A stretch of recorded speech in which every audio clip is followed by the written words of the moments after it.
Welcome, my friends. Welcome to another edition of the Minute Gospel presented by the Woodford Church of Christ in Versailles, Kentucky. My name is Wayde Miller. I do hope that you will come and check us out. Last time we talked about the Holy God. There is so much more that we could say, and I do want to try and, for a few minutes, reiterate and emphasize more regarding the holiness of God. You know, when you look at the pictures that we see of God in the Bible, Old or New Testament, there's one feature that's always the same. In Ezekiel chapter 1, the prophet Ezekiel was treated to a vision of heaven. He describes the cherubim and has points to make about them. But as he continues to look in that vision, he sees an expanse, and then he sees the throne and God sitting on the throne.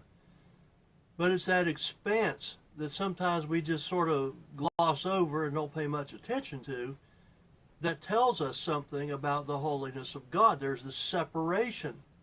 There's the cherubim and there's everything else.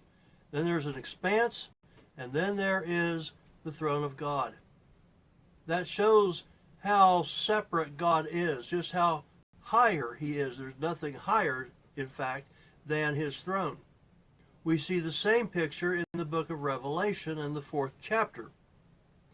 There, John is seeing a vision of the one sitting on the throne, that is God. He sees all kinds of colors, but we read in verse 6 that he sees a sea of glass like crystal, or something like a sea of glass that looked like crystal.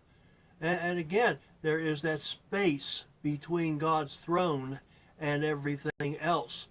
That just shows the unapproachable nature of God and speaks to his holiness and how that he just cannot be approached by just anyone.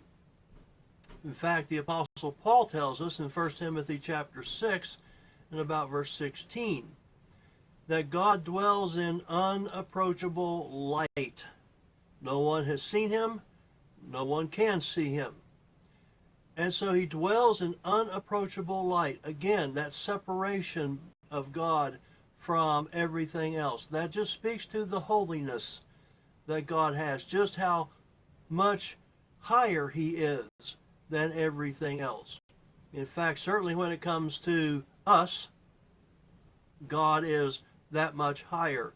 We read in Isaiah chapter 55 and verse 9 that just as the heavens are higher than the earth, so my ways are not your ways, my thoughts are not your thoughts.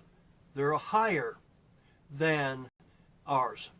What God says, what God does, is absolutely perfect in every single way, and it is far higher than we can do.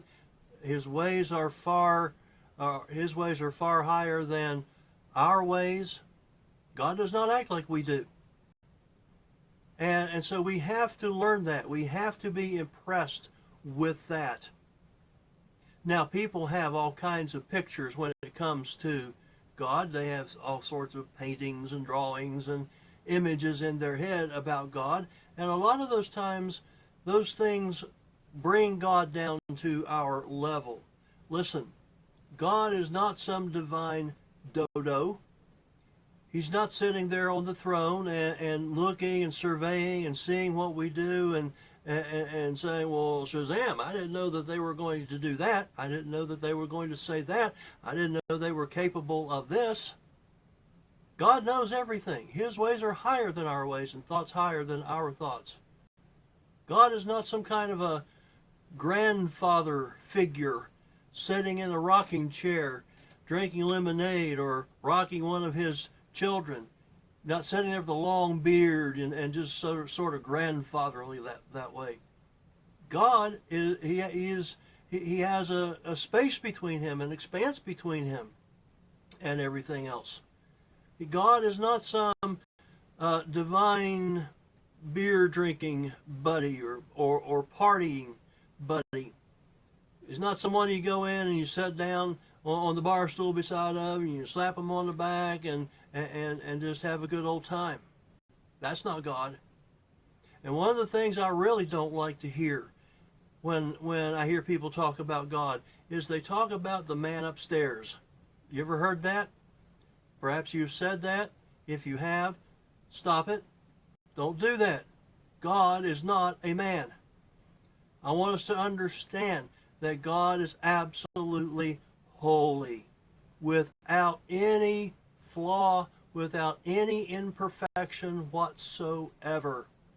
And that's not like us, and we have no business trying to bring God down to our level. Let's not do that. And you may think, well, if God is so holy, then having a relationship with him is impossible. If he is so unapproachable, then having a relationship with him has to be impossible. Well, it's not. Because for all the holiness of God, for just how holy he is, he has a desire to have that relationship with us. And in our next installment, that's what we'll talk about. How do we do that? How do we approach what is unapproachable? So until then, this is Wayde Miller saying, go out there and make it a good day to serve God. Try and follow his will.